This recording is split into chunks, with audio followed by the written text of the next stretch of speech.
Hi everybody मु कृष्णांशु आपको स्वागत करुचे स्टडी प्लेटफॉर्म स्टडी स्टार्ट को।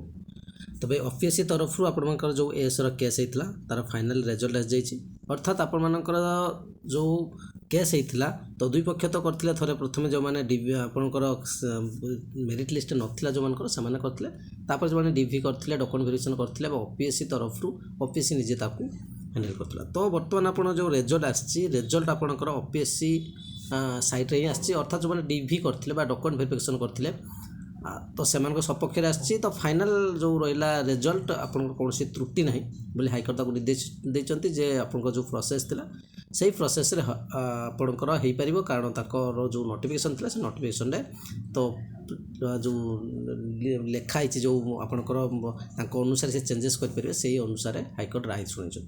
तो फाइनल रिजल्ट आपर आज डिवी डॉक्यूमेंट वेरिफिकेशन पिला हिसाब से अन्य मैंने करते से गोटे प्रकार हारी तेज कौन हम फाइनल पुणी आप नेक्स्ट कौन हो जो रिजल्ट आपंकर ऑफिस तरफ आपको चैनल मध्य प्रोवाइड कर दी।